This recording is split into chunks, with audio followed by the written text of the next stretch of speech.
ಪ್ರತಿಯೊಬ್ಬನು ಬದುಕಿನಲ್ಲಿ ನೈತಿಕತೆಯನ್ನ ಬೆಳೆಸಿಕೊಳ್ಳಬೇಕು.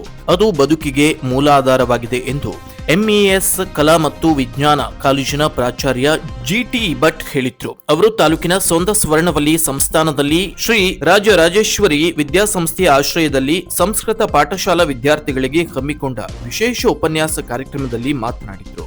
ನೀತಿ ನಿಯಮ, ಶಿಸ್ತು ಇತ್ಯಾದಿಗಳು ನೈತಿಕತೆಯ ಪ್ರಮುಖ ಅಂಶವಾಗಿದೆ. ಹಿಂದೂ ಧರ್ಮದ ಸನಾತನ ಧರ್ಮ ಇದು ಕೇವಲ ಒಂದು ವರ್ಗಕ್ಕೆ ಸೇರಿದ್ದಲ್ಲ, ಅದು ವಿಶ್ವ ಧರ್ಮ, ಜೀವನ ಧರ್ಮ, ಸನಾತನೀಯ ಧರ್ಮವಾಗಿದೆ. ಅಲ್ಲದೆ ಇದು ಮಾನವನ ಧರ್ಮ ಎಂದು ಹೇಳಿದ್ರು. ನಮ್ಮ ಪೂರ್ವಜರಾದ ಋಷಿ ಮುನಿಗಳ ಅನುಭವದ ಸ್ತೋತ್ರವಾದ ಸಂಸ್ಕೃತ ಸಾಹಿತ್ಯಗಳು ಇದರ ಮೂಲ ಗ್ರಂಥವಾಗಿದೆ ಎಂದ ಅವರು, ಇಂದು ಯುವಕರಲ್ಲಿ ವಿದ್ಯಾರ್ಥಿಗಳಲ್ಲಿ ಶಿಸ್ತು ಕಡಿಮೆಯಾಗಿದೆ, ಅದನ್ನ ಬೆಳೆಸಿಕೊಳ್ಳಬೇಕು ಎಂದರು. ವಿದ್ಯಾರ್ಥಿಗಳು ವಿದ್ಯಾರ್ಥಿ ದಶೆಯಿಂದ ಶ್ರದ್ಧೆಯಿಂದ ಆಳವಾದ ಅಧ್ಯಯನ ಮಾಡಬೇಕು.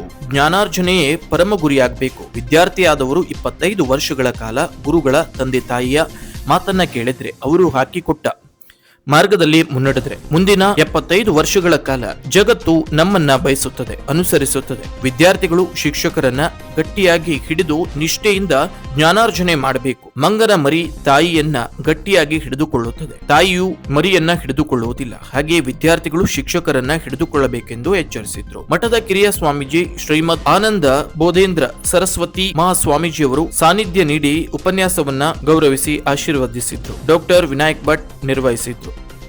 ವೀಕ್ಷಕ ಮಹಾಪ್ರಭುಗಳೇ, ನಮ್ಮ ಚಾನಲ್ ಅನ್ನು ಸಬ್ಸ್ಕ್ರೈಬ್ ಮಾಡಿ, ಶೇರ್ ಮಾಡಿ, ಪ್ರೋತ್ಸಾಹಿಸಿ.